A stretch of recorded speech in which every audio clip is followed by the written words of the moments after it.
Here's what the purpose of this podcast is. There's a lot of problems in the world. Lots. There's a lot of exciting things. There's a lot of upsetting things. There's a lot of things.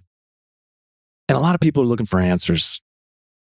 No, people are looking for saviors. And you and I are taking that mission on, not because we want to, but because we are compelled to. We are taking on the problems of the world. And it doesn't matter that most of these problems we have no expertise in. That doesn't matter. Every savior was not an expert on everything. Okay. And that is what we are going to do. We're going to follow in the footsteps of saviors who've come before us, and we are going to discuss, we are going to talk in detail, and almost certainly be wrong on a lot of it. But you will be entertained, you will feel better, and if anything, you will feel like...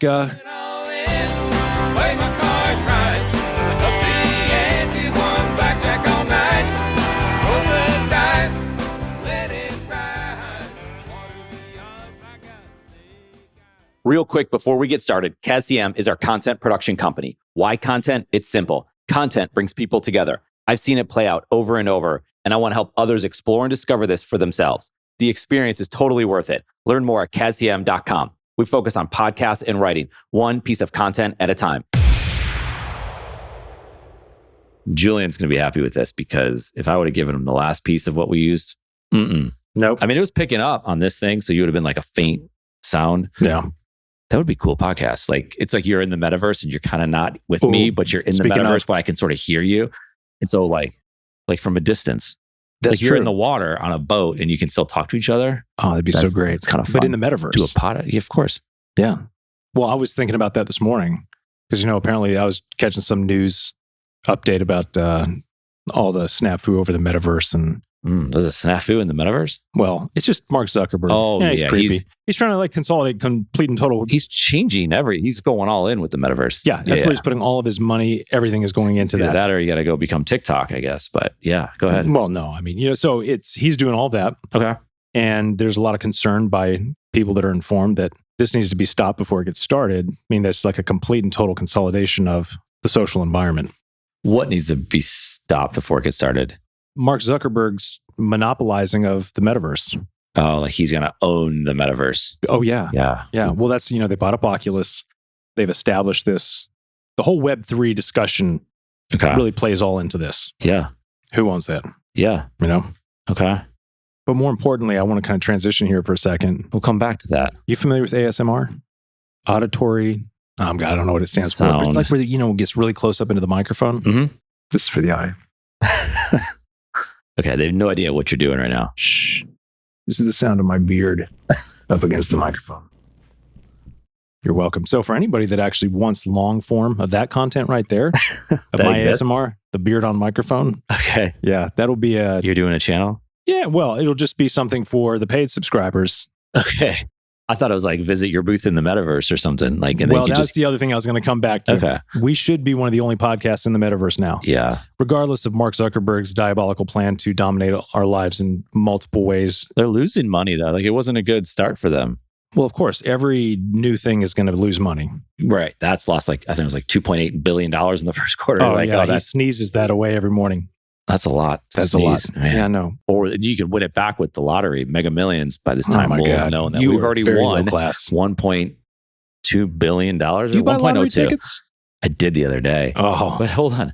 So Apple comes out with their privacy stuff, right? Right. And they just said you can opt out of being tracked by Facebook. And that just... It killed it. It killed their ad revenue, yeah. Man, that's wild. Well, you have to think about that. I've had some friends of mine... Well, I'd say more like acquaintances. Their entire business model was Facebook advertising. Oh, yeah. And they were really good. People pay lots of money for them to teach them how to do this in the right way, to maximize their ROI. And you start to realize how vulnerable that business model is. When your business model is entirely dependent on the platform that you have no ownership over, right? Your content, your value is all wrapped up in something that can change overnight. That's a very vulnerable business model. Yeah. No. Yeah. I mean, because what are you going to do? You can't use your same old tricks because the thing that you need for your business to survive is trackability. Yeah. You need that. And then, of course, I mean, if you tell people like, hey, do you mind being tracked? Of course. Who wants to be tracked? It's like, hey, do you mind if I stalk you? Yeah. But we can accept all day long on those cookies. Oh, yeah. Right? Because you can't get it. I mean, you can. You just have to go to preferences, click and track. And, yeah. I mean, there's always usually a little X box. It's just easier though, because it's like time. It's like, fine, just take my cookies. I understand the cookies. I understand the tracking stuff. I'm like, yeah, whatever, fine. I don't care. You're going to track me. Doesn't matter. Right. So it's interesting stuff. Yeah. Yeah. And you could be like the Instagram expert and everyone comes to you for your Instagram advice, which is a really big deal. And Instagram's still a thing. It's still a thing. But it's changed a lot. And so you have to adjust. And chances are you can adjust. It's not like that hard to go from Instagram to TikTok or whatever the platform is going to be. And there's going to be another one. There will always be another one. But or they could just shut you down. Like, what if they just said, your account's deleted? Yeah, well, it's what they did during the pandemic. Oh, yeah. Spreading misinformation that later became true information. Yeah, Because that has the COVID warning on it. I know. It's like every podcast this one will now have it because we just said COVID. I look forward to that. I do too. Yeah, it makes me feel like someone was listening. Exactly. But not in that way, because we know people are listening, but someone there. Right. Like, Mark was listening. That's the elusive Hi, thing. Mark. Mark, if you want to be on the show, I mean, we would actually, I'm talking to Mark Zuckerberg directly right now. Mark, listen to me. I don't know how many people have started podcasts in the metaverse, but I would just like to say that the saviors of the universe, the saviors of the metaverse, boom. Wow. What if we just change up the name? Look at that. Change, yeah. I mean, we're already saviors of the universe, but if we change it up to saviors of the metaverse, holy shit. People listen, yeah. Now people, saviors of the metaverse. Better. Saviors of the metaverse. It is it. Because now you have all the people that are interested in the metaverse, they're listening. The people that just like think it's the dumbest idea ever, they won't listen. Yeah. So you just alienated like half of our audience. But you might have just brought in new audience. So good. I'm okay. Hey, man. That's good. But you know what? Next week, the name could change again. Like, why not? This is the metaverse. You can change stuff. It's absolutely right. I think maybe just Saviors of the Universe is the podcast, but then we have episodes in the metaverse and the Saviors of the Metaverse. We need to grab that URL. I mean, I think the metaverse, though, is... We're going to think about that. We're going to sit with it. Well, here's the idea behind our podcast. As those of you who've been listening to all of our unscripted podcasts. I'm interested in this. I know, seriously, because I know you've been wondering, but I thought long and hard. Box it up for me, please. I took some magic mushrooms. I really meditated on this. I saw some amazing things. And then it all came back to me as to here's what the purpose of this podcast is. There's a lot of problems in the world. Lots. There's a lot of exciting things. There's a lot of upsetting things. There's a lot of things. And a lot of people are looking for answers. No, people are looking for saviors. And you and I are taking that mission on, not because we want to, but because we are compelled to. We are taking on the problems of the world. And it doesn't matter that most of these problems we have no expertise in. That doesn't matter. Every savior was not an expert on everything. Okay. And that is what we are going to do. We're going to follow in the footsteps of saviors who've come before us, and we are going to discuss, we are going to talk in detail, and almost certainly be wrong on a lot of it.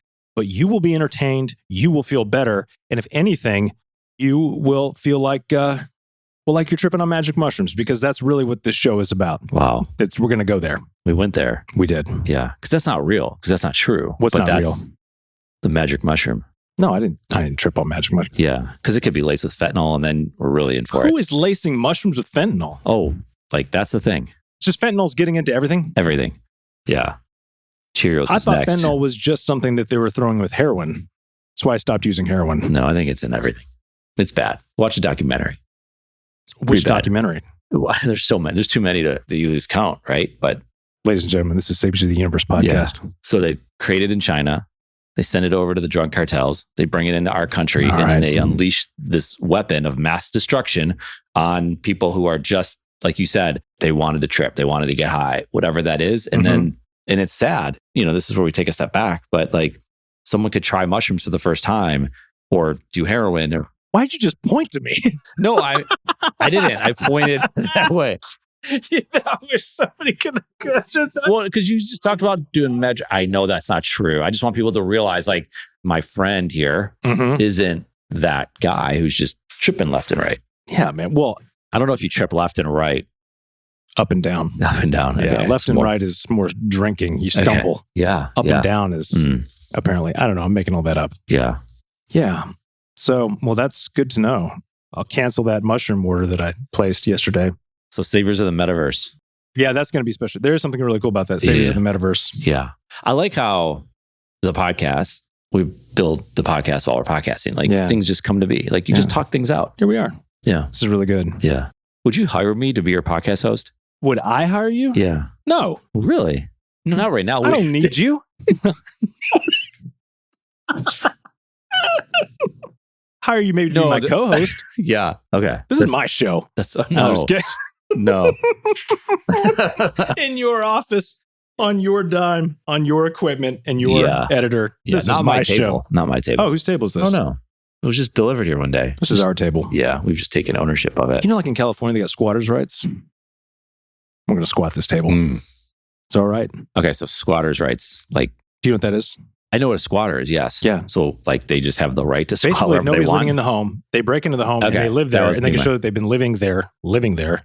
You can't kick them out. Why wouldn't someone be in the home? Like, because it was abandoned? Yeah, something to that effect.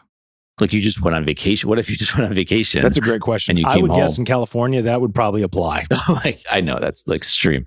That's pretty bad. I've heard of a squatter situation, and I won't name any names, but no, they were squatting. No, they were squatting. Are they here in Charlotte? Squatter? No. Let's call them out. I don't know the squatter. I'm a big fan of call-out culture. I know the squattee. You know the squattee? Yeah. The one who's getting squatted on. Yeah. Like, it's just crazy. Like, so I want to know what the rules are. I'm going to have to look into this. Why don't you look it up there? Captain iPad? There's depth to the whole, like, it can't just be like a sentence. Like, here's what defines what a squatter is and what rights they have. No, man. So do you know how to research? Come on now. Just type in California squatters' rights definition. Type it in. Do it right now. Okay, California squatters' rights definition. We'll keep talking. In the meantime, do you know the definition of a recession? It's been changed. It's been changed on Wikipedia. That's just sad. That's insane. I know. I think that's a problem. It is a problem. Let me say this. I think either side, chances are there's going to be more than two parties. Maybe there's 5 parties at some major parties. They would all do it, right? Because the election's coming up in November. They have to look good so they can continue to have whatever seats that they want to have. This is nothing new. No, correct. But when you are changing stuff like on Wikipedia as what the definition of a recession is, and then what's crazy is there's a poll run by CNN. CNN. That says 64% of Americans think that we're in a recession. Right. And they're like, all of a sudden, CNN's not right. It's just crazy. Like, that's not the metaverse. That's like an alternate universe. Like, that's a simulation theory. Here's the thing you got to keep in mind. Like, someone's just totally fucking with us right now. Our government, it doesn't matter who's in charge, but whatever standing administration is, they try this fuckery. They suck at it. The fact that we know about it, it was just like with Fauci and the CDC changing the definition of gain-of-function research and changing the definition of vaccination on the CDC website when the debates were going on around what considers like immunity and vaccination and all that. They were changing it in real time. Yeah. I'm just saying, like, if you were truly gifted at mass manipulation, you wouldn't make it so easy to get caught. So the public, of course, doesn't trust anything that comes out of any of the government administrations. I mean, they just released the public trust survey. And we got to look this up because this is important. But I mean, elected government officials, and it may have been Congress specifically, but it was in single digits of trust. I think it was like 7%. Oh, yeah. Their trust rate is 7%. It's pathetic. So to me, the Washington bubble is a true thing. If you spend any time in Washington, if you've lobbied on Capitol Hill for anything, you realize these people live in a very different world. Yeah. They are completely disengaged, disconnected from what's happening in the rest of the country. So it doesn't surprise me. I mean, they just make themselves look like jackasses. That's basically it. Yeah. And again, it doesn't matter if it's Republicans or Democrats. Well, you can read. Whoa, don't ask me to do too much, okay? Come on, calm down. Yeah, sorry. I'm sorry. Well, you're reading the minutes from the meeting. Yeah. And the press secretary. You are, not me, but go ahead. Yeah, but the press secretary. And then you see her talking, which would be normal. If you came after me and kept pushing me on topics, I would probably start. So I would understand. Like, I would maybe stumble a little bit more. My words would get lost. She stumbles on question 1. Right. There was some stumbling, but she was in control of that narrative at the beginning. And then questions started coming. And then they pushed some questions a little bit. And then when you read it, though, like when you listen to it, you hear it. Yeah. But when you read it, and then you see the lines, because they have to type everything out as it says in there.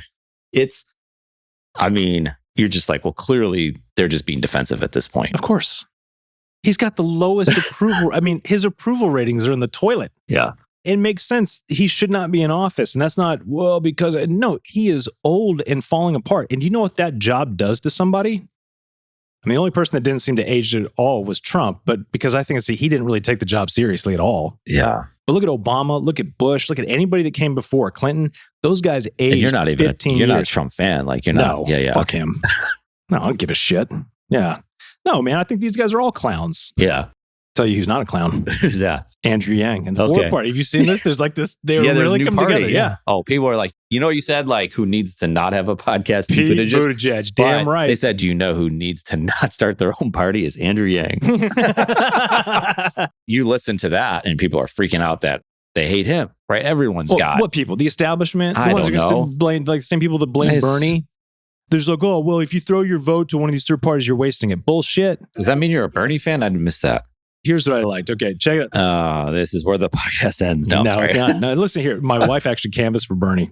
But here's what I respect about Bernie is that he's not shifty, right? He's been in office for a long time and his message didn't change. His agenda didn't change. Well, that's fine. That's what I told you I didn't like Pete Buttigieg, was that he actually answered questions in the beginning. Yeah. I was like, I like this. You like him because he stood up for what he believed in. That's like Alexander Hamilton, right? That's his whole thing. I don't know anything about history. No, okay. Go watch the musical. I tried to watch the musical. I couldn't take it. Really? I don't know why. It was the Disney version. His whole thing in the musical is about how Burr wouldn't, like, we don't know what you believe in. Like, you don't stand up for anything. And he's got his beliefs. And that's why he said Thomas Jefferson gets his vote because he has his beliefs. So you have none. Right. So there you go. Integrity. So you can, like, he doesn't necessarily agree with Thomas Jefferson at all, but at least he stands for something. Exactly. Ooh, and that's what Bernie, that's why he captivates people. That's on the fine. left He and can the right. believe in all he wants. Yeah, definitely. Bernie's got his thing. Yeah. You know, tell you what, though, what I appreciate about Bernie is he never jumped into all this woke bullshit. Never. That's not his thing. In fact, they use that against him multiple times because he didn't wade into that cesspool of wokeness. Yeah. Don't get me angry. Why would I not? Hey, but you know what? Remember, like the last podcast, outrage. We're trying to get some outrage going here. Yeah. Part of being a savior of the universe, Metaverse, is that we face outrage. We could, yeah. Yeah.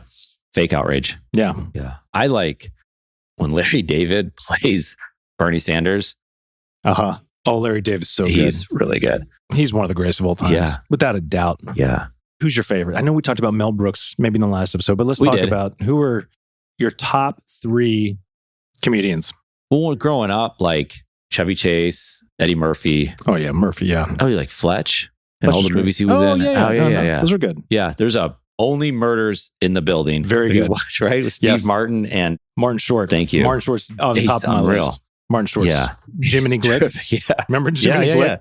Yeah. That shit would never fly today. It would be way too offensive. Yeah. You know? I just saw a clip with Will Ferrell from The Other Guys, which is a ridiculous movie. And Mark Whalberg comes up to him and says, I'm like a lion and I'm going to eat you. And he has this whole speech back to him about the salmon that's going to attack the lion. Yeah. He's unbelievable. Yeah. So there's a lot we go on. But Martin Short. I'm giving you mine since you didn't give me clear answers. You said Chevy Chase. I'm just Eddie saying Murphy. names. Why do I have to rank them? Like, it just depends on the mood that I guess I'm you don't in. have to. Yeah. But I'm looking for somebody who really stands for something. Did you like the movie Fletch? It's a great movie. Fletch is fine. No. You know what was a great movie that has been underrated? Okay. Clifford with Martin Short when he plays a child. Okay. It's hilarious. It's with him and... I'm not Clifford the Big Red Dog. No. Jeez, I was like, wow, he just went off the rails, but... I did. Okay. Clifford.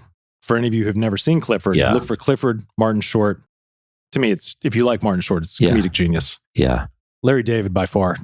He's one of the best comedians and writers. He's something. He made Seinfeld. Yeah. Seinfeld is just Larry David. That's it. Well, it's Seinfeld too. Yeah, but if you really look at... But Seinfeld had that comedy. Yeah, but Larry David's the one who created the show Seinfeld. He saw him and he's like, oh. That's all ad-libbing with Curb Your Enthusiasm. Like they just have topics. Curb Your Enthusiasm is brilliant too. Yeah. Uncomfortable. To another level. Yeah. Like Michael Scott in The Office. Yeah. Makes you uncomfortable. Like you laugh with it, but it's uncomfortable. But like Larry David, you're just like, oh my gosh. Yeah. Well, have you watched the original Office, the British version with Ricky Gervais? Have you ever seen that? Yeah. It's like here and there, but not. Oh, that's even more uncomfortable. Yeah. I love Ricky Gervais. I think he's brilliant. Yeah. That was so painful to watch. Sometimes like, oh man, because he can just make himself be that awkward, obnoxious. It's really good. I was just listening to who wrote it, Michael Schur. Is that his name? He's Dwight Schrute's brother in it, but he's actually the writer on The Office. He's like one of their top writers, Michael Schur, Schur. And they always talk about, I can't say his name, but he created The Good Place. Did you ever see that? I know it's a show, but I have not seen it. It's worth watching.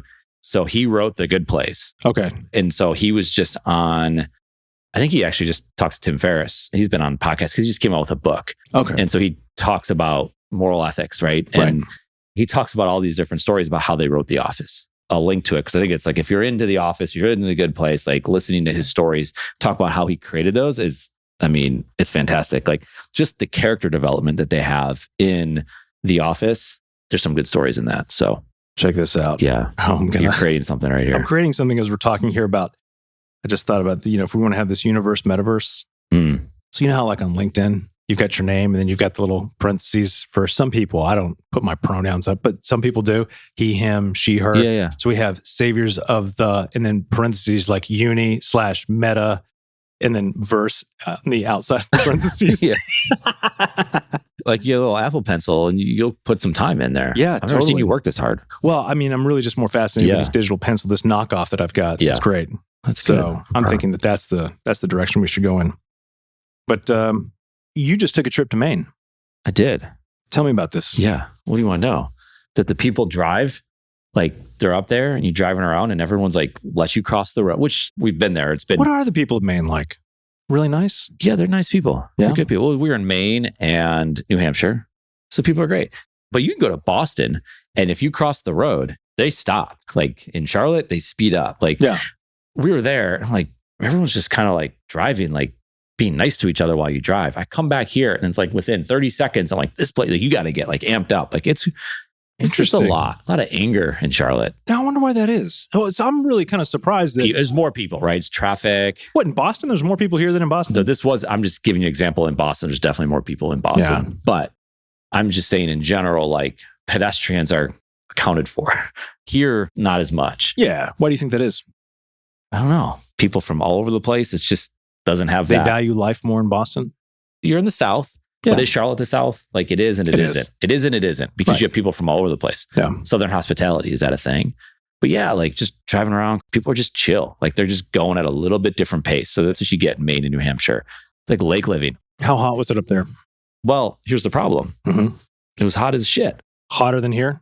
It wasn't hotter than here, but it was like, you're not supposed to be that hot. It was like 95 degrees. However, we went to a couple spots on the ocean in Maine. Like the water there is like an ice bath. It's like cold plunge in the middle of July. That's amazing. Yeah. Did you see any sharks? No, why? Should we have? Great whites are right off the coast up there in New England. Oh, no. We didn't see any. Just like hanging out. Yeah, they're just hanging out. I guess that's what they like. Yeah, I think they're turning into there's been some really interesting aquatic, innovative companies that are trying to create more of a theme park atmosphere around great white sharks.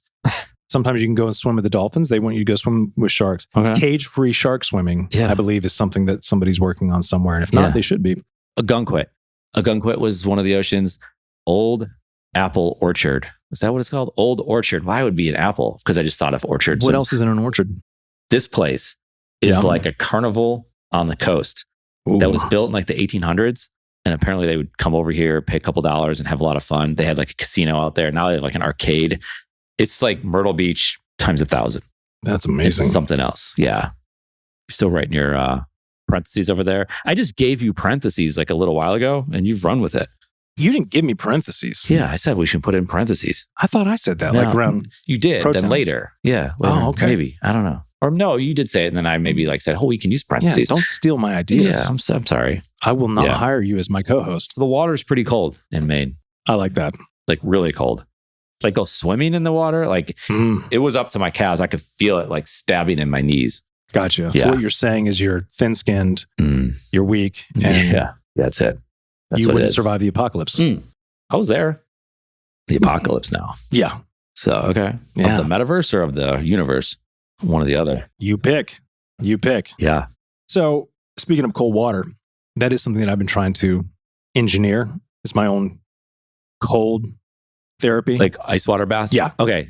So I was there. I'm like, what's the temperature of this water? Like it was that cold that you made you think about it. And like, I wanted to understand it better. 55 degrees, right? Okay. So I was like, what's the temperature of this water? Because it's 90 something degrees outside. Your brain in shock. Yeah. It is. And I was like, an ice bath you would think would be like an ice bath. Like, and I get you can put ice in a bath and make it freezing water. That's hypothermia. So my ice maker's that's broken, dangerous. but that's another story. But that is another story.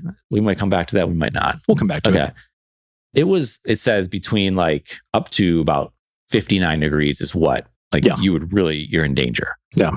The water temperature there was 61. Oh, that's pretty cold though. Yeah. And you just would think 61 degrees, but I guess you think about it, like room room temperature. About air temperature. Yeah. It's just different. Yeah. Well, I mean, if you had the AC at 61, you'd be freezing your ass off. Oh, that's pretty cold. Yeah. I mean, but you go outside at 61 degrees and you're like, oh, this is nice. Beautiful. Perfect. Yeah. Right. Yeah. So 61, where I looked it up in like the coast of South Carolina, like mid 80s. Yep. Temperature, water temperature. Yeah. And that's cool. And you go in August. It could be like high 80s and that's, hurricanes start rolling out. I'll tell you what, a year ago in August, me, my buddy Paul, and a few other guys, we went deep sea fishing off of Wilmington, off the coast. They're taking us out there. I just asked them what the temperature of the water was. And we're out maybe 20 miles offshore. And it was 85 degrees in the water, 20 miles offshore. And where was this? Outside of Wilmington, North Carolina. Yeah. Okay. Yeah. So I asked the guys, I said, is that abnormally warm? They said, yeah. Like the water used to not be that warm. Used to not be that way. It is now. Oh, yeah. Yeah. For sure. It's been that way for a little bit. It's not like it just happened what last month year. Was that? August. Okay. Yeah. Late August. Yeah. I remember getting down to school in Charleston. We would always go to the ocean, be there before school started. It's nice. And it's like sitting in a warm bath almost. Did you know that Charleston, because I was looking this stuff up, we're going to Holden Beach. That's where we go every year. Yeah. But Charleston, because I was looking up just out of curiosity what the shark reports were. And, bull sharks are a real problem off the coast of the Carolinas. Okay. Charleston has the highest rate of shark attacks in the Carolinas. Really? Like where did it say like? Charleston Beach. Huh. Where's Charleston Beach? Like where's that? I don't know. Okay. Because there's like a lot of beaches at Charleston Beach is. Maybe? I don't know, because I know what you mean. Like Folly Beach is a beach. Right. But he just said Charleston Q Beach. Island, Seabrook. Yeah. Right. Yeah.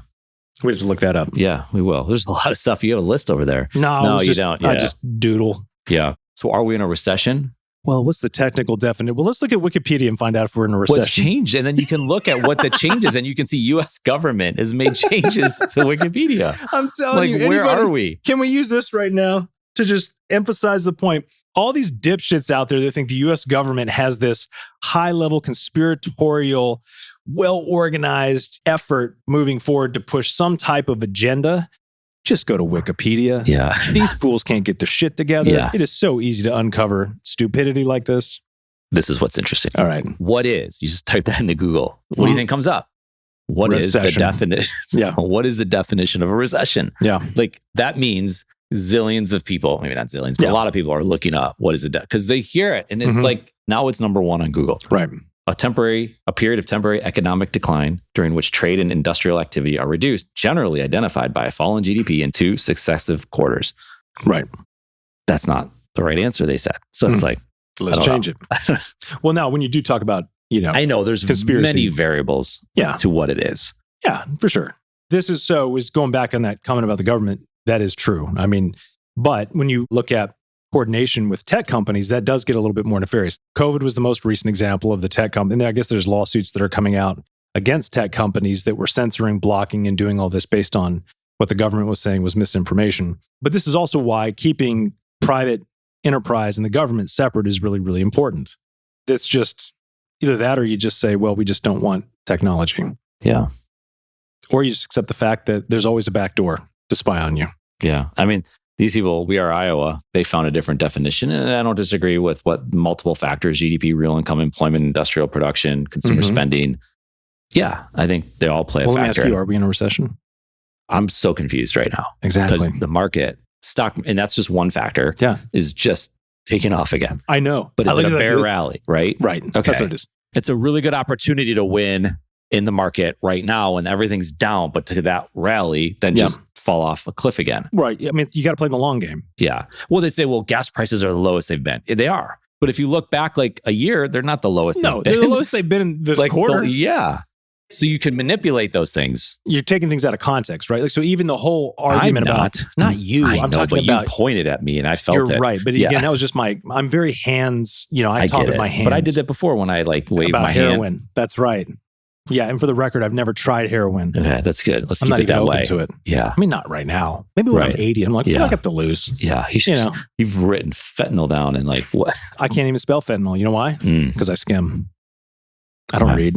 Okay. All right, I read. Yeah. I'm so sorry interrupting you before. No, don't worry about it. It's not like anything I have to say is really that important. But I will say this. Did you forget or are you just messing around now? Both. Yeah. Both. I'm trying to cover my own, misfired synapse. Doesn't matter. Yeah. You know what they say? If you don't remember what you're talking about, it must not have been that important. Recession. That's what we're talking about here. Yeah. So the metrics that are used, we're seeing the highest job growth since World War II. Yeah. If you compare it to coming out of COVID, when we had a massive drop off in growth, this is how they look at it. They're not looking at it over long periods of time. The Trump administration did the same thing. We're seeing massive growth. We're seeing, this great rallying economy. Well, it's like when you compare it to a pandemic that got rid of so many businesses and jobs and all the trouble that was there, and unemployment went way up. Then of course, getting unemployment way down by 2 percentage points, I'm just making that number up here. Yeah. Looks really good. Yeah. If you pretend that everything that happened prior to the pandemic is not even a measurable factor. Yeah. And this is the problem that we have when we're making these declarations about what recession is, what the health of the economy is that we're using it in chunks by quarter, essentially, right? We're not really looking at the aggregate over time. We're saying, hey, well, compared to where we were last quarter, we're seeing this kind of growth, but not even really factoring in the loss in the previous quarter. Yeah. So it's just we keep moving on. This is fundamentally why we can't make long-term decisions, because we're incentivized to look at everything quarter by quarter, which is based on the false premise that we have limitless growth. We should have learned this way back in 2008. But we live in a world with finite resources, but we still live by this principle of infinite growth. And the two just don't work. Okay. The stock market itself, the reason why we saw things really take a dive was not because of inflation. It's because all these tech companies have been way overvalued for a long, long time. And they make up on the S&P, like 20% of the S&Ps. Yeah, they're up. I'm going to sound a bit like a moron here, so it's fine. But again, this is Saviors of the Universe. So Metaverse. I already kind of put the disclaimer out there that we're going to solve problems, maybe. But the S&P, I think I saw this 20% of their portfolio value, 20%. The stocks listed on the S&P? Yeah. Okay. 20% of them are all tech companies. Okay. I think, and maybe 3 of the tech companies. Yeah, so we're tech heavy. Yeah, 3 of those make up the vast majority of that. Yeah. So when those start to take a dive, the S&P takes a dive. So it's Zuckerberg's fault, basically. That's what you're saying. Mark, if you're listening, I don't think it's your fault personally. Yeah. You surround yourself with people that make bad decisions, but you, my friend, are a good person. Yeah. So you to go out for a drink, Mark, today, because you have maybe, and your intentions might be, you want to get something from Mark, but you had to make a choice. Like you got to go with question Mark, my intentions. No, I'm saying, not question. I'm saying you could have them. You could, whatever your intentions are. I don't care. Friendship. You have to go out for a little, maybe a beer or two with Mark or Elon. Choose between the two? Yeah. Who's your friend? Why can't it be both Who's at your the same friend? time? They can't be. Why not? Are they at odds? Because I'm making the rules. So both of them invite me. They you both can reach out to me personally. And the other one's not going to like you for Let's provide some depth to this. I mean, the answer is Elon. It's to me, that's what I would choose. So it was a rhetorical question. No, it's for me. I'm just helping you out. So it's not like you're just thinking through this too much. Okay. I didn't ask for your help. And I didn't even self-edit that or anything. I just really went good. with it. I'm glad you stopped self-editing. Yeah. You called because I listened to the last episode a lot. And I think I did. I think I have self-edited. You're getting a little more comfortable and confident. I think we need to work on that. Yeah. We need to break you back down. Yeah. So, okay, Elon, you're right. Or are you? I guess it depends on what the topic of conversation is. I would expect a pre-written agenda. No. Why? Well, Mark Zuckerberg would send it to me. He would. Yeah. Elon might as well. And if he doesn't, I would request it. I mean, listen, these guys reached out to me. Yeah. They're on my time. Okay. So whatever I request, they have to bring. Right. I would also request. No, I wouldn't request that part. Yeah. So let's just go with that. Just a pre-written agenda. What are we going to talk about tonight, guys? Unlike what we do on this show, we have no pre-written agenda. Unscripted. 100%. Back to the origins. Yeah, for sure. Definitely. But I do feel like, what's your biggest fear? We could have the origin story, and it's already been written. Yeah. Then we can have the pre-origin story. Yeah. I do feel like we're going to need a little bit more structure, but more so what I like to refer to as... Oh, it's like a segments. Yeah, well, right. I mean, maybe not so canned that it restricts our creativity and all the saving that we have to do on this podcast. But what I would really look at them as healthy boundaries, right? Okay. Healthy boundaries. Not about what we can and can't say, Okay. but about what we do and don't cover. I like that. You like that? So if we say, hey, look, today... Like we should not have talked about like what's being said in the White House, maybe. Where you think, okay. Listen, I'm never going to judge. Listen, I'm a big advocate of free speech. Okay. Unless that speech is violence. And if that speech is... Yeah. You hear some podcasts and there's a formula for their podcast. They have the intro where they just cut it up a little bit. Yeah. Then they say what they're going to talk about. Yep. And then they talk about the main topics. And then they have like a section of like at the end where it's like a little bit more of a rapid fire approach or something. Yeah. It's like the same thing and you know what you're going to get. Yeah. I think you know what you're going to get here. It's all over the place. We're going to take you on a ride. You didn't know when it started. You didn't know when it's going to stop. You didn't know when the transitions were going to happen. You didn't know you didn't know when we're going to come back to the metaverse. That's right. Right. So like we just did. I think people like that. It's like, well, you're not trying to be something that you're not. Because when you start creating the boundaries, then you start falling into this formula that's like kind of basic. And you listen to a lot of podcasts like that. We are not basic. Yeah. We're not. Yeah. So what kind of boundaries do you have in mind? Good boundaries. Boundaries that basically just say, these are the topics we're going to cover. And then we can just, like the Cleveland Browns or... Yeah. Yeah. Okay. Yeah, for sure. Yeah. Okay. Yeah, little basic stuff like that. Okay. But we're not basic. Basic boundaries, but not... We talk about media a lot. We do. We talk about cities. That's true. Mm-hmm. Charlotte, we've already talked about Maine a little bit. We didn't get too far into it. I will throw something out here. Please. I'm actually going to watch the Panthers games because of Baker Mayfield. Mm-hmm. In some way, it's also helps me cope with my frustration that I can't readily get Cleveland Browns games down here in Charlotte unless they happen to be on national. Just have the package. I'm not going to pay $75 a month to watch one game. That's stupid. One game is 4 games. That's highway robbery. I mean, it is what it is, though. Well, that's an easy thing to say. It is. But if you want to watch the Browns, you pay the money to watch them. It's all going to change. I would happily pay. You know who's going to get it, too. Or Amazon. Absolutely. Maybe Apple. Apple's in this game. We go back to like episode 1 or 2. So MLS, and I know it's soccer and whatever. Oh, I thought you were talking about the home listing site. Okay, no. That's it. They agreed to stream all MLS games and they're going to have no blackout restrictions.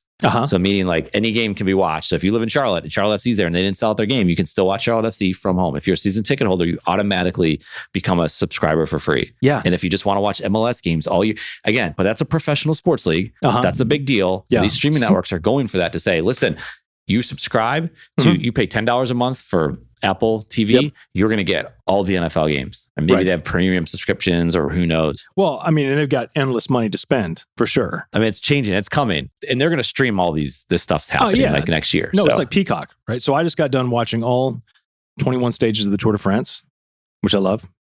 Oh, I know you just got bored. You got so bored there. Yeah. Yeah. Then he falls and he spills. Oh, yeah. They ride so close together. Yeah, that's how we do it, Who won it? Did you like how I threw myself in there? No, who won? Jonas Vingegaard, spelled Vingegaard. Where's that from? Denmark. Oh, that's good. Yeah. I mean, the Jumbo-Visma team crushed it. Really? Yeah. It was a really good tour. How did the U.S. do?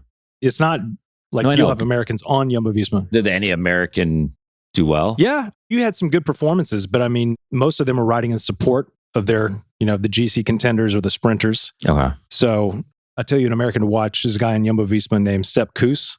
He's great. I think he's got some real potential. Yeah. There's another guy who just attacked the shit out of the race constantly, which was really good. So were you watching this live or was this? Yeah, something I watched live or I'd just go and watch the replay. I mean, it's long. You're talking several hours. So, it is boring for somebody. I mean, it can even get bored for me. And No, people love it. I know some people that's what they look forward to the most. That's their big event of the year. Well, it's a tactical game. People think it's just making people fun. racing. I'm just, because you can make fun of it. It's all good. I hope you make fun. I make fun of it, man. Yeah. I saw a guy riding his bike just a little while ago on the way to the office. And I'm like, this guy's taking his life into his own hands. The way he was riding, where he was. Where was people he? that are, I was trying to come out of a shopping area and I'm just like, I couldn't reverse. They were like, no one was letting me. They were speeding up to make sure I didn't get it. Oh, yeah. Yeah. This is like the trauma experience. This is not like the Tour de France. There's nothing to do with it. Yeah. No, but come on, we can roll. Where was he riding? He was on the right side of the road. How far to the right of the road? Well, the good news is the lane opened up a little bit. It was like a turning lane, but it wasn't like, it was just an empty space that no one, it's a side road. This is more of a side road. But when he was on the road, was he hugging that white line? No, he didn't look like he had it. Like he just didn't have the skill. He didn't look like me. No, he didn't. Yeah. Yeah. He just might have been on the road. Like, and was he on a road bike? I mean, was he kitted out? Or is he just a dude on a bike? Kitted out. A little bit. It wasn't just a dude on a bike and he wasn't all the way kitted out. He was hybrid. Oh, gotcha. You got to go all in or all out. Well, for sure. I mean, check this out. I agree. No hair, brother. Yeah. Yeah. Wow. I need to see that. You did. You wanted to see that. Well, You loved to it. see it again. So anyway, this is important. For riding on the road, you are more likely to get hit if you ride that white line on the right. You told me this. Have I told you this already? Did we talk about this in the podcast? Yeah. Oh, okay. Well, you know, yeah, because you're entitled to the road. Because the then whole people are going to try and pass you. Yeah, I mean, don't be a jerk. You know, cars are behind you. I'll do that on the country road. I'll wave them through if I'm coming up around a corner and I know they're waiting. Right. I'm waving them through. I want to, build some goodwill. But you're going to get clipped by that rear or that side passenger side mirror. So every time I see people that are riding that white line, I think, man, you're taking your life in your own hands. Yeah. But I want to make sure that if somebody hits me, they did it on purpose. Yeah. So I'm going to ride 2 to 3 feet out into the lane, and if they hit me, they hit me. But otherwise, I got to take a wide berth. Yeah. So Peacock, Tour de France, you just watch it streaming. I pay $5 a month, and I get to watch the whole tour. Last year, and you I had to pay it? $50 just for the tour. Oh. No, I haven't canceled it because now I'm watching a show and they're called Resident Alien, and it's funny as shit. Okay. The Office is on there. We just talked about that. I've seen that. I mean, that's true. Yeah. So there's plenty of things that are on there. We've seen it. So I get it why you say Apple is in the game for this. It makes sense. They're all in the game, but yeah. But when you think about the viewership, like I don't think of NFL fans as being Apple customers. I don't know why. Maybe I'm just old school that way. MLS, I do. But maybe they're not Apple customers because it's on. You can have Roku and you can have Apple TV on Roku. So they're trying to create original content now. Yeah. It's like. Yeah. No, I get it. And once you go into it, eventually you're like, I kind of like it. Then you get the branding, you get the logo, and it's time to buy a new phone. And whose phone are you going to buy? So maybe you buy Apple phone, because you can get the customer on the other side. Apple's brilliant at pulling you into their ecosystem. And then when you even consider leaving, you realize, I don't have the stamina for all the work it's going to take to undo what I've done. So I'm in the Apple ecosystem. So I've just sucked it up. I deal with it. I take drugs for it. Yeah, okay. Mostly heroin and magic mushrooms. That's right. Yeah. Fentanyl. No, definitely. I'm definitely going to look into this fentanyl thing. Something that maybe that's not a topic we should touch. That's a boundary, healthy boundary. But we need to talk about it because there's an awareness. Yeah. I think we should all do some homework. Let's watch a fentanyl documentary for next time. So we have a little bit more understanding. I watched a documentary on the drug cartels and I got to think of the name of it. It was crazy. And when you watch it, sometimes you realize how unfortunate people are and how lucky in this country. Like this is just over the border, just south of Arizona. There's like ex-military and they're out there on the hunt and like they're watching the border. Like they're almost border patrolling away and they're trying to protect people. But you get these drug cartels, like they'll come in there and they'll wipe out entire villages of people over a mistake that was made in regards to some sort of, I mean, it is. Yeah. I got to find this documentary. There's no pinpoint. Like, let's just take out the guy that was the problem. Yeah. It's scorched earth. Yeah. It is bad. And these people were like, they gathered together and they formed their own like little contingency. And they went after and they tried to take back over their cities that were been taken over. So they would go to each city. It's like old time wars with colonies and stuff. I mean, it was just, and eventually the government was too powerful. So the government won out because the government's being funded by the drug money. Yeah. And so they like didn't have a chance. So they had like a year where they really took care of it. And then the leader ends up in prison. Yeah. It's like, you telling me the Mexican government's corrupt? Oh my God. Yeah. Wow. So racist. So sick of this. Why is that? I'm just kidding. I know you are, but it's just trying to generate some outrage. Okay. Man, that's part of the podcast, right? We have to generate some outrage, fake outrage. Speaking of though, and before we have to go, because I've got a call I got to jump on 1:30, but how about that dude? And I don't know if it's been covered on the mainstream media, but that guy who took down that active shooter in the mall. Did you hear about this? Tell me more. All right, yeah. So he's a 22-year-old kid. Okay. And he's in a food court in the mall, and I got to look and see exactly where Is this the mall shooting that happened like a couple months ago or whatever it was, or this is more recent? I feel like it was more recent, but I mean, I guess we have to look it up. We could pull it up and share it. So anyway, this guy is with his girlfriend and a guy comes out of the bathroom with an AR-15. Apparently he had already taken down 3 people. And this guy, people are starting to scatter. Well, he's got a concealed carry and he pulls out his pistol, which I assume is a 9mm, probably something like a Glock or a SIG. And he hits this dude. He lets off 10 rounds and hits this dude from 40 yards away 8 times, takes him down. Kill him? Yeah. He killed him, stopped him. So the guy, if he did end up killing 3 people, the guy who was intending to do a lot more damage. Right. So a citizen took this guy down. I mean, your adrenaline's already pumping when in a situation like that, but he posted up, apparently, leaned up and took position as people are running. And from 40 yards, handguns are not meant to be shot at 40 yards. Wow. They are close range weapons to take down a threat. That's it. Yeah. They're not long range guns. So he hit this dude from 40 yards in the middle of all of that. Wow. 10 rounds, 8 rounds hit the guy's body, took him down. That is fucking amazing. That's wild. It's amazing because if you're ever in an intense situation, like when you got jumped in 8th grade, I imagine your adrenaline, you were seeing red, you were scared to death, right? You're like, oh, what's going to happen here, right? I mean, you start shaking. I mean, they teach guys, a lot of these guys that I work with down at Bragg, they have to learn tactical breathing because when the shit hits the fan, like you can't be locked up. You've got to be calm, cool, and be able to deliver the whole time. Yeah. So this kid, 22 years old, doing that is pretty incredible. So he had a concealed carry. Yeah. What's his training from? Just his... He learned to shoot from his grandfather. Okay. I mean, he's put... time in. Yeah. Yeah. So what he's happens done a lot to of him reps. now? Because you could say... Of course, he went to jail. And there's an entire fight. I mean... Because he could put people in danger. Definitely. And like, just because he didn't doesn't mean like... Right. But, he made a choice in the moment. Yeah. And even the police were like, he was a hero. Okay. Because this guy, the guy with the AR-15... He was doing more. For sure. Because an AR-15 is longer range. Is this on video? I don't know if it's on video or not. I think some of it might be. Almost like everything's on video. Everything's on video. There has to be some closed circuit, maybe, cameras. Yeah. I would assume they get released at some point. We have to find this out. Yeah. Yeah. So he's in jail now or is he out? I don't know if he's out. He's probably out on bail. Here's the thing, and I learned this in my concealed carry classes and everything else, is no matter what the situation is, even if you're 100% right, protecting your life, you kill somebody, even in self-defense, you are going to jail that night. Yeah. Okay. And then they got to work out the details. You got to work out the details, pay a shitload in legal fees, probably go bankrupt unless you've got good lawyers and you got lots of money. If you're going to carry a weapon, just realize that if you actually had to discharge that weapon, you are going to go to jail. Yeah. It's not going to be like, okay, well, hey, we believe you. This guy was, a total piece of shit and you were protecting yourself. Yeah. No, so there was a GoFundMe campaign to help with his bail and everything else. I mean, that's what's going to happen. Yeah. But you know what? Good for this guy. Stop some asshole in a food court.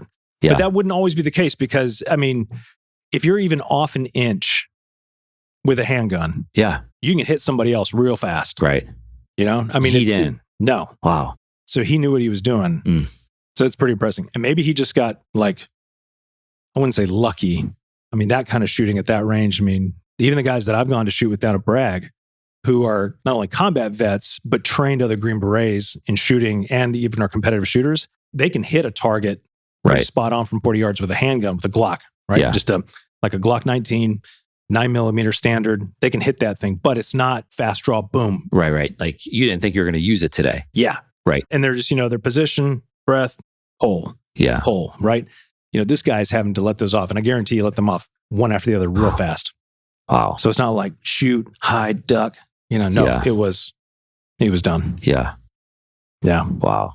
When he does that, takes those shots, guy's down, what does he do at that moment? Because now, people are coming in, authorities are coming in. Are you put your gun down and you're like... Oh, absolutely. Okay. Oh, 100%. Yeah. You absolutely have those hands up, gun down. Because how do they know? I mean, I guess eyewitnesses would be the one to say no, eyewitnesses he saved are us. Fleeing, right? Well, they're fleeing. So how do they know he wasn't the bad guy? Now, again, I wasn't there. Yeah. Thankfully, you weren't there. Yeah. Because the podcast wouldn't. Well, because then there would have been 2-on-1 and that guy with the AR would have been completely outnumbered. It's not funny. But what I would understand is, at least, common sense is that because the police coming in don't know who you are. They don't know if you're the gunman, if you're with the gunman. So if you actually discharge your weapon in self-defense of yourself or somebody else, you've contained the situation, right? Yeah. Once that situation is contained, you better put that fucking gun on the ground and lay down. Lay down with your arms spread out flat so that when the police come in, they understand who you are. Have you get a chance to talk to him? Yeah. That's him. Yep, that's the dude. Picture of him. Wow. That's him. Just a dude. He looks like a college frat boy. Yeah. That's it. Yeah. It's a pretty incredible story.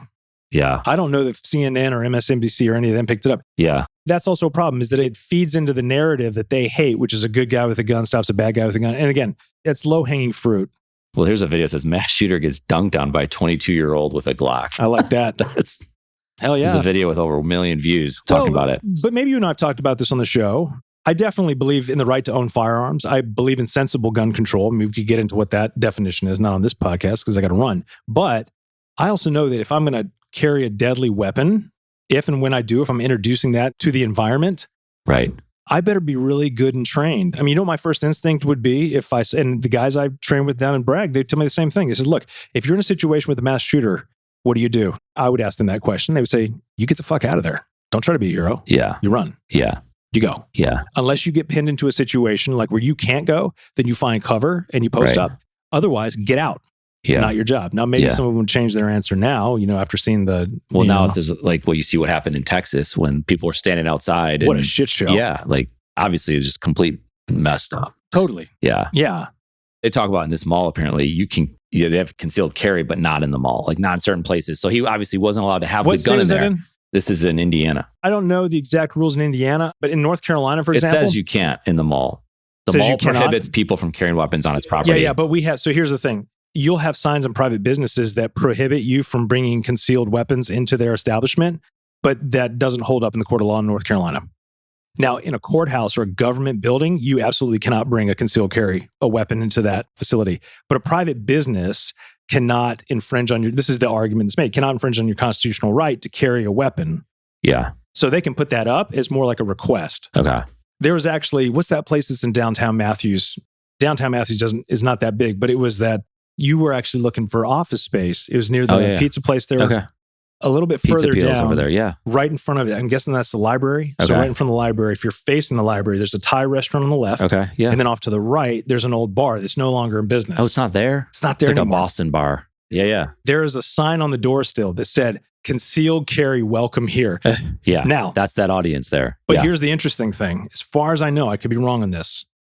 You cannot possess a weapon if you've been drinking alcohol. So if it's on you and you're drinking, now you're in trouble. Wow. Maybe that's why they no longer exist. Yeah. I don't know. Yeah. Who knows, man? Yeah, there's a lot there. I'm not an expert on Well, this. you know what's wild is I think I've maybe came across this in the news. The fact is, this is every week. This news is popping out. Not like someone saving someone in a mall, but the stories around this topic of shootings and all this. It's this would be top of the news every day for months. And now it's it's a big news, clearly, but it's just constant now. And it's instant access to this information. And then we're well, where's the video? Because obviously there's video. So we just assume that we have first person account of what took place. It's just messed up. We need to start being more like the Russians and carrying GoPros with us everywhere. Have you seen all those Russian videos? They have that. I mean, they have them in their car. Yeah. That's how they capture all that shit. There's everything. A whole YouTube streaming community. The war of, No, not the war. This was long before Ukraine and war, everything else. They film everything on their GoPros in their car. They're just filming everything constantly. Yeah. It's right there. It's like Elon with the Tesla, right? No, you're missing my point. No, it's always being filmed. Yeah, definitely. They're not driving Teslas. Is the camera always on? Yeah. I'm not saying they're right. I'm just saying it's the camera's always on. Yeah. If you go to a mall, someone's filming, and you ever see pictures Well, I mean, you do. I think you have to be vigilant. I think you can go overboard. But I do think if somebody is seriously considering carrying a concealed weapon, right? I don't carry mine all the time. Carry your body armor with you? No, that's... Sorry, not body armor, camera. Well, I'm not saying you should do that. But I mean, that could help you. Absolutely. Yeah. Because then you got first person evidence. If you have good intentions. Yes. Well, I think what people have to realize, because we saw gun sales skyrocket during the pandemic, a lot of them first-time gun owners, and these things just went through the roof. But a lot of people buy guns because they believe that's their first line of defense. And the reality is that you have to train with that weapon. If you don't, you can, again, like I said, if you're an inch off, even a millimeter off from a target that's coming at you and your adrenaline's pumping, if somebody is behind that person who's a civilian and you hit them, guess what? Manslaughter. Yeah. Absolutely. So I just think a lot of people don't realize, hey, if you're going to own a gun, don't be a dipshit. Go train with it. Otherwise, don't own it or don't carry it. Just don't. Now, there's some people who are carry all the time, everywhere. I'm I don't really see a need at the moment to introduce a deadly weapon into Harris Teeter. But if there's a shooting in Harris Teeter... So you're still shopping at Harris Teeter? Yeah, not anymore. We're going to Costco now. Costco? Fuck yeah. Yeah. Well, Publix. You like Publix? I mean, I like Publix. I think Publix is better. They're part of the same, conglomerate. It's a little better. I don't know. But I got to get out of here. I know you do. But we're just going to finish on that. I love you. Yeah, I know you do. Metaverse. I'm hetero for you. Okay. That's it. We'll see you later. CASDM is our content production company. Why content? It's simple. Content brings people together. I've seen it play out over and over, and I want to help others explore and discover this for themselves. The experience is totally worth it. Learn more at CASDM.com. We focus on podcasts and writing, one piece of content at a time. It all starts with conversations, just like this one.